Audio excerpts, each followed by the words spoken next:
여러분들이 혼자 짠 계획인데 굉장히 이제 잘 짜여진 계획으로 교육의 효과가 이만큼 드러날 수 있다는 거.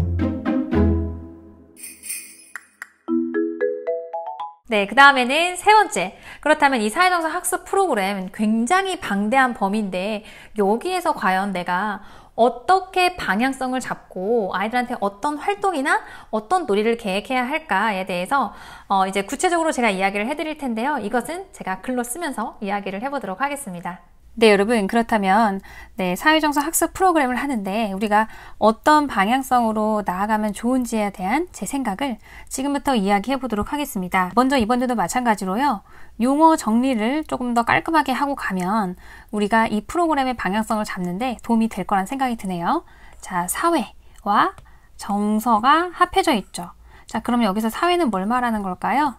네, 다들 아시겠죠? 사회성을 이야기하는 거라고 볼 수가 있겠고요. 그 다음에 정서는 뭐라 그랬죠? 사람의 마음에서 일어나는 여러 가지 감정이라고 했습니다. 그럼 우리가 이렇게 해석해 볼 수 있겠죠. 자, 그렇다면은 여기 잘 보세요, 여러분들. 사회성은 다른 말로 뭘까요? 어떤 사람 간의 관계, 그러니까 제 생각에는 관계 조율이라고 볼 수 있을 것 같아요. 관계 조율을 어떻게 하느냐가 정말 사회성의 그 관건이라고 볼 수가 있겠죠. 그다음 감정이 있는데요. 자, 여러분들 이렇게 두 가지만 보시고도 아시겠죠?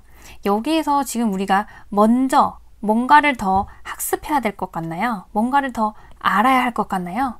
사회성을 안 다음에 감정을 알 수 있을까요? 아니죠. 순서는 모두가 아실 거예요. 첫 번째가 감정, 그 다음에 사회성, 관계 조율로 넘어올 수가 있는 거예요. 이거를 알아야 이걸로 넘어올 수 있어요. 그렇다면 우리가 프로그램 방향성을 잡는데 이거 먼저 하고 그 다음에 이렇게 넘어오는 순서로 진행이 되겠죠. 자, 이렇게 저희가 용어 정리가 끝났는데요. 여기서 잠깐 여기에서 이제 요구하는 핵심 역량이라는 게 있는데 인터넷으로 찾아봤어요. 사회정서 학습 프로그램을 쳤더니 동심연구소가 나왔어요. 뭐 다른 것도 많이 나왔지만 여기 지금 제가 원하는 게 깔끔하게 정리가 돼 있어서 여기에서 보면은 사회정서 학습 프로그램을 개발했는데 여기에 제가 원하는 핵심 역량에 대한 이야기가 좀 나와 있어요. 그래서 이 부분을 캡처해 가서 제가 다시 이야기를 해보도록 하겠습니다. 네, 여러분들 동심 블로그에서 가지고 온 일부 내용을 함께 살펴보도록 하겠습니다. 여기에는요, 사회정서 학습의 핵심 역량에 대해서 나와 있어요. 그렇다면 역량이라는 것은 도대체 무엇일까요?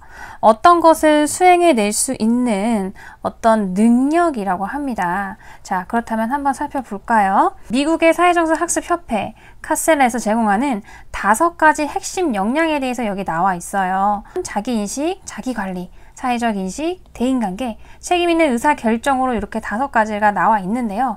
여러분들, 이런 능력을 가진 사람이 있다면 이 사람은 어떤 삶을 살게 될까요? 그렇죠. 굉장히 인생에서 행복하고 좀 성공적으로 살게 될 가능성이 굉장히 높아진다고 볼 수가 있어요.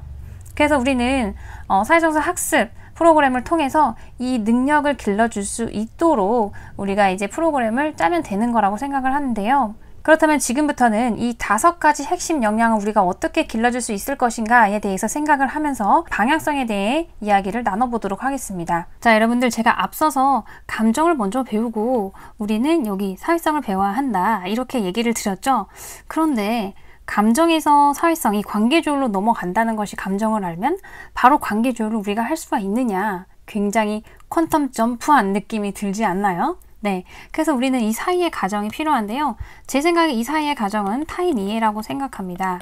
이렇게 되겠죠. 그러면 우리가 감정을 알고 자기 자신의 그 다음에 타인을 이해하게 될 수 있으며 그 다음에가 우리가 관계 조율할 수 있는 상황으로 이렇게 흘러간다고 볼 수가 있는데요. 여기에서 저는 하나가 더 추가되면 더 좋다고 생각을 해요. 제 앞선 영상을 보신 분들은 아시겠지만 감정과 단어가 비슷한 제가 혼돈을 하기 쉽다고 얘기했던 감성이 있습니다. 제가 생각하는 이 프로그램의 흐름은 이런 식으로 짜시면 참 좋을 것 같은데요.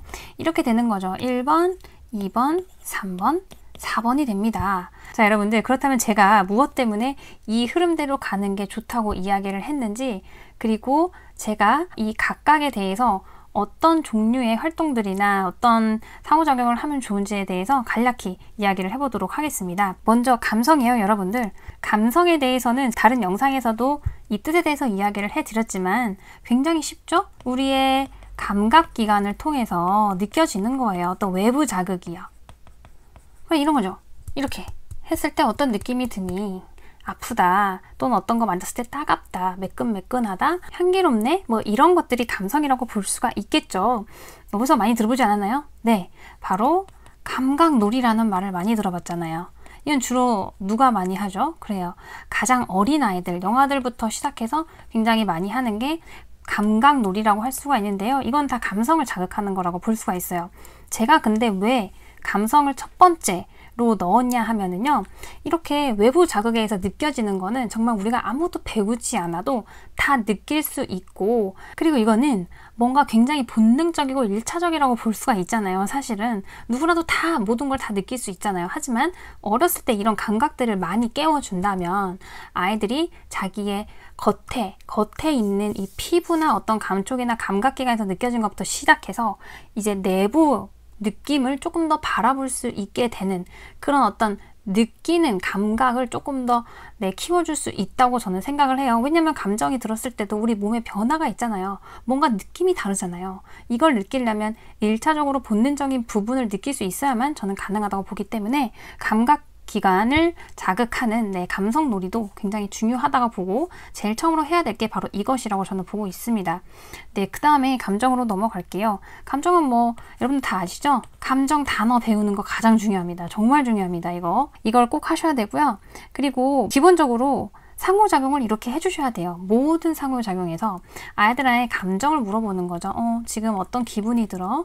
어떤 감정일까? 감정 단어로 말하면 지금은 어떤 감정이라고 말할 수 있을까? 뭐 이런 식으로 상호작용을 계속 해주신다면 아이들이 조금 더 익숙해질 수가 있어요. 그리고 다들 아시겠지만 동화라든지 명화 감상, 음악 감상에서 상호작용이 가장 활발하게 할 수 있어요. 왠지 아시죠? 다들 아시겠지만 동화에서는 이제 등장인물 또 어떤 상황 보면서 어떤 감정이 들까? 뭐 때문에 그런 감정이 들었을까? 이런 질문들을 해볼 수 있고요. 그 다음에 명화 감상에 있어서도 마찬가지예요. 이 명화를 보니 어떤 느낌이 드니? 그 느낌이 어떤 느낌인지, 그리고 어떤 감정이 드니? 이렇게 물어볼 수 있고, 자, 음악 감상 같은 경우에도 감성과 연결해서 질문을 굉장히 많이 할 수가 있는 부분이기도 하죠. 자, 얘들아, 이 음악은 어떤 빠르기로 되어 있니? 뭐 이런 식으로 물어봤을 때 아이들이 뭐 천천히요, 빠르게 들렸어요, 뭐 이런 식으로 다양한 걸 얘기를 하겠죠. 또는 어떤 악기 소리가 들렸다거나, 그러면 그 악기 소리가 들릴 때는 어떤 감정이 들었어? 그 악기가 갑자기 세게 쿵 하고 쳤을 때는 어떤 감정이 느껴졌니? 이런 식으로 상호작용을 할 수가 있겠죠. 그러니까 이게 하나예요. 사실은 감성과 감정은 뗄래야 뗄 수 없는 것 같아요. 제가 봤을 때 이거를 잘 느끼는 아이는 이것도 잘 느낄 수밖에 없다는 생각이 듭니다. 자, 그 다음에 타인 이해로 넘어가 보도록 할게요. 타인 이해는 당연하겠죠. 여기에서 지금 감정 단어를 많이 알고 동화 속 인물이라면 어떤 감정이 들까 뭐 이런 거 얘기하죠. 이게 다 타인 이해와 연결이 되는 거라고 볼 수가 있겠습니다. 여기에서 자신의 감정에 대해서 조금 더 잘 알고 타인한테 그거를 대입한다고 볼 수가 있겠죠. 저는 이런 질문을 굉장히 많이 하거든요. 누구누구가 뭐뭐라면 어떨 것 같아? 너가 아니라 B라는 친구일 때 너는 어떤 감정이 들 것 같니? 라는 질문을 저는 굉장히 많이 해요. 이건 정말 하루에 뭐 3번은 하는 것 같아요. 사실은. 이렇게 하고 전 7세 같은 경우이기 때문에 사실은 불만이나 고민을 아이들이 얘기를 많이 해요. 그랬을 때 저는 이거를 아이들하고 같이 공유를 많이 하는데요. 왜냐하면 나는 여기에서 불만이 없고 나는 고민이 없는데 다른 친구는 이런 상황에서 불만이고 고민이 있을 수 있구나. 이렇게 하면서 타인을 조금 더 이해하는 시각을 가지게 돼요. 세상에는 굉장히 다양한 감정이 있고 내가 그 감정을 느낀다고 해서 다른 친구는 느끼는 건 아니구나. 다른 친구는 다른 감정을 느낄 수 있구나를 이런 공유의 시간을 통해서 타인을 굉장히 잘 이해하게 된다고 볼 수가 있겠습니다. 그리고 여기에서 가장 큰 어떤 기술적인 측면이 들어간다라고 한다면 무엇이 들어갈 수 있을까요? 네, 다들 예상하셨겠지만 바로 공감이죠, 공감. 그래서 공감의 기술이 조금 들어간다면 더 좋을 것 같고요. 그 다음 마지막, 우리가 여기로 가기 위해 이 모든 것을 거쳤다고 볼 수가 있겠습니다. 사회성, 관계 조율, 저는 정말 이게 정말 중요하다고 생각하거든요. 근데 제가 아이들하고 이렇게 지내보면은요, 이거는 그냥 이걸 안다고 해서 이걸 알게 되지 않아요. 다른 거는 감성을 느끼면 감정을 조금 느끼게 되고, 물론 여기서 감정 단어 배워야 되겠지만 감정을 느끼기가 쉽게 되고, 감정을 느끼면 타인을 이해하기가 쉽게 돼요. 자연스럽게 물 흐르듯이 흘러가거든요. 근데 마지막 단계는 아니에요. 제가 왜 이 이야기를 하냐면 제가 아이들하고 해본 결과 이게 안 되더라고요. 그래서 제가 뭘 느꼈냐면 이거는 우리가 진짜로 아이들한테 배워줘야 돼요. 그러니까 사회 정서 학습 프로그램이죠. 이거는 학습시켜야 돼요. 어떻게 보면 기술이라고도 할 수 있어요. 제가 방금 전에 이제 보여드렸던 동심에서는 이걸 기술이라고 얘기를 하고 있어요. 왜냐면 기술을 습득해야 되니까요, 애들이요. 그래서 아이들이 여기에서 어떤 핵심 기술들을 습득할 필요가 있다라고 저도 생각을 해서 아이들한테 어떤 대화법이라든지 어떻게 느끼는 방식이라든지 생각하는 관점의 방향이라든지 이런 걸 정말 기술적으로 접근을 했더니 아이들이 처음에 연습을 하면서 정말 나아지는 모습을 볼 수가 있었어요. 거기서 특히 제가 느낀 거는 이 공감의 대화를 하는 법을 아이들이 조금씩 느껴가고 있다라고 느꼈어요. 제가 하는 방법에 대해서 조금씩 아이들한테 알려주고 있거든요. 그러니까 이런 거죠. 공감의 대화도 하는 방법을 알려줘야 애들이 아는 거고, 뭐 나전달법 이런 거 있죠. 이거 애들이 어떻게 알아요? 모르잖아요. 우리가 알려줘서 그거를 계속 끊임없이 연습을 시킨다면 아이들이 이게 완전 체득하게 되는 거예요. 그리고 또 뭐 빅폭력 대화법 뭐 이런 게 있겠죠. 또 뭐가 있을까요? 여기는 뭐 경청도 들어갈 것 같아요. 제 생각에는 이렇게 자연스럽게 하면서도 우리가 정말 학습을 시켜서 아이들한테 이 과정에 대해서 느낄 수 있도록 해야 된다고 저는 생각을 합니다. 자, 이렇게 봤는데요. 제가 생각하는 이렇게 흐름의 연령을 나누자 하면은요. 제 생각에는 1단계는 0화부터 4세, 그 다음에 감정은요 5세, 그러니까 만 3세부터, 그리고 6세, 만 4세, 7세, 만 5세 이렇게 제가 적어 놓기는 했는데요. 그렇다고 해서 내가 지금 7세반을 맡았다. 그럼 관계조율을 1단계로 들어가고 3월달부터 이 관계조율을 하라는 얘기가 아니에요. 전 연령에서 아이들이 만약에 이런 걸 경험하지 못했다면 저는 이거를 반드시 시작을 해야 된다고 봐요. 저 또한 그래요. 그래서 저는 3월달에 이 감성놀이를 굉장히 좀 많이 하는 편이에요. 뭔가 다른 걸로 아이들한테 계속 자극을 줘요. 저 같은 경우는 감촉으로 느껴지게 하거나 냄새를 맡게 한다거나 이런 놀이를 통해서 초반에는 그냥 느껴지는 놀이만 해요. 근데 한 3번째 정도 됐을 때는 제가 감정을 3월 1주부터 가르치니까 아이들이 3번째 감성놀이를 할 때는 감정을 조금 알겠죠. 그러면 제가 그때부터 슬쩍 이걸 연결시켜서 아이들한테 자꾸 물어보는 거예요. 그럴 때는 어떤 감정이 느껴졌니? 감정 단어로 한번 얘기해 볼래? 아까 어떤 향기가 났어? 어떤 냄새가 났니? 친구가 내 손을 만져줬을 때는 어떤 느낌이었어? 부드러웠어요. 그럼 그 부드러운 느낌을 받았더니 어떤 감정이 들었어? 이렇게 연결해서 물어볼 수 있게 돼요. 한순간의 감정을 아이들이 절대 얘기할 수 없거든요. 그렇기 때문에 7세라 하더라도 아이들이 사전에 이런 경험이 없다라고 하면 감성부터 들어가는데 확실히 7세 같은 경우는 이 흐름이 굉장히 빨리 진행이 돼요. 그런데 만약에 내가 5세다. 그럼 어떻게 해야 될까요? 5세도 당연히 감성부터 시작합니다. 하지만 제가 5세 담임이라면 감성놀이의 비중을 굉장히 크게 할 거고 이거를 1년 내내 끌고 갈 거예요. 그리고 이거를 끌면서 감정을 같이 연계해서 저라면 진행을 할 것 같고 거기에 우리 반 아이들 수준이 조금 더 업그레이드 될 수 있을 것 같아. 그런다면 타인이해 같은 경우에는 2학기 때, 무세 같은 경우에는 넣을 것 같아요. 그러니까 이 흐름으로 가는데 선생님들 우리 반 아이들의 수준에 따라서 내가 이렇게 가지만 하지만 우세일지라도 타인이해도 우리 아이들이 가능할 것 같아. 타인이해도 같이 끼는 거예요. 5세부터는 타인이해 가능합니다. 사실은 좀 힘들긴 하지만 그래도 여기까지 갈 것 같고요. 내가 우리 반 5세인데 관계조율 하고 싶어. 우리 반 애들 수준 보면서 해야죠. 근데 관계조율도 깊게 들어가는 방법과 얇게 들어가는 방법이 있잖아요. 굉장히 다양해요. 그렇기 때문에 관계조율에 대해서도 우리 아이들한테 조금 언급할 수 있거나 좀 어떤 재밌는 놀이를 할 수 있다면 이건 굉장히 제가 5세라면 후반기에 한두 번 정도 넣지 않을까 이렇게 생각이 됩니다. 네, 이렇게 해서 제가 생각하는 이 프로그램의 방향성에 대해서 어떤 걸 중점적으로 우리가 가지고 방향을 흘러가야 되는가에 대해서 이야기를 해봤는데요. 이거는 정답이 아니에요. 아시죠? 이거는 그냥 저의 생각일 뿐입니다. 네. 그래서 도움이 되었으면 좋겠지만 판단은 선생님들이 스스로 하시는 거라는 거 꼭꼭 기억해 주셨으면 좋겠습니다.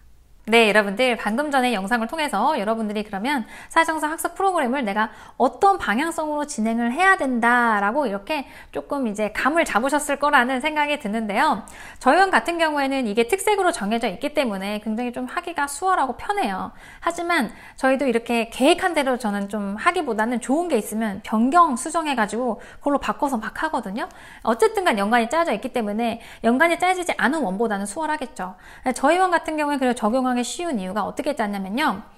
동화 감정 이렇게 짰어요. 그러니까 그 동화에서 메인 감정이 슬픔이다. 그러면 그 다음 활동에 있어서는 우리가 슬픔과 관련된 활동을 계획했어요. 이런 식으로 되는 건데요. 저희 같은 경우에는 그냥 굉장히 이제 여유롭게 2주에 하나의 동화, 2주에 하나의 활동 이렇게 계획을 하긴 하였으나 솔직히 말해서 동화책 한 개 읽으면 아이들한테 물어보잖아요. 마무리에. 이것과 관련해서 어떤 놀이 하면 좋을까? 어떤 활동이 있을까? 했을 때 아이들이 거의 얘기를 하거든요. 그럼 그 활동을 받아서 하다 보면 사실은 2주에 하나를 계획했음에도 불구하고 우리는 그것보다 더 많은 놀이나 더 많은 감정 활동을 하게 된다고 볼 수가 있겠습니다. 네, 그래서 내가 어떻게 지금 계획해야 되는지 감이 안 온다 하신 선생님들은 제가 추천해드리는 방법은 동화 활동 이렇게 짜시고요. 그것도 못하겠다 나는. 그러면 그냥 감정 동화로만 일단 짜시고 마무리에 아이들한테 물어보세요. 얘들아, 그러면 오늘 들은 동화 관련해서 어떤 놀이 하면 재밌을까? 이걸 물어보면 당연히 감정과 관련된 놀이로 흘러갈 가능성이 굉장히 높아요. 왜냐면 그 동화의 주제 자체가 감정인 것을 우리가 고를 것이기 때문이죠. 네, 그래서 그런 방법도 있다는 거 염두에 두시면 좋을 것 같습니다. 네, 그렇다면 지금부터 여러분들이 하셔야 할 건 뭘까요? 맞습니다. 바로 연간 계획을 짜는 거죠. 나는 주기를 어떻게 정할까? 하지만 2주를 넘진 마세요. 2주에 하나 정도 짜는 게 굉장히 여유롭기는 해요, 선생님들. 그래서 그런 식으로 짜시고요. 그리고 제가 이야기해 드린 내용 중에서 감성, 감정, 타인이의 관계 조율. 여기에서 내가 맡게 될 아이들은 몇 세인지 그리고 어디에 좀 더 포커스를 맞춰서 내가 아이들을 끌어올릴 것인지를 굉장히 체계적이고 계획성 있게 다가간다면 여러분들이 혼자 짠 계획인데 굉장히 이제 잘 짜여진 계획으로 보여줄 수가 있고 교육의 효과가 이만큼 드러날 수 있다는 거 염두해 보시면 좋을 것 같고요. 제 영상을 꾸준히 이제 보시는 분들은 아시겠지만 이 영상을 포함한 모든 영상은 제 생각입니다. 그리고 제 방법이에요. 그렇기 때문에 이렇게 딱딱딱 꼭 이렇게 해야 된다 이런 거 절대 아니거든요. 여러분들이 더 좋은 생각이 있을 수 있어요. 그럼 그 방법대로 하시면 되고 저는 여러분들께 다만 참고가 되었으면 하는 바람이 있을 뿐입니다. 네. 오늘 제 생각과 제 영상이 여러분들께 많은 도움이 되었으면 좋겠고요. 여러분들 계획 짜셨죠? 내년부터 해야지 하지 마시고 올해 아이들한테 한번 시도해서 피드백을 받아보는 것도 좋을 거란 생각이 듭니다. 오늘 영상도 좋았다면 좋아요와 구독을 꼭 눌러주세요. 그럼 우리 다음에 만나요. 안녕!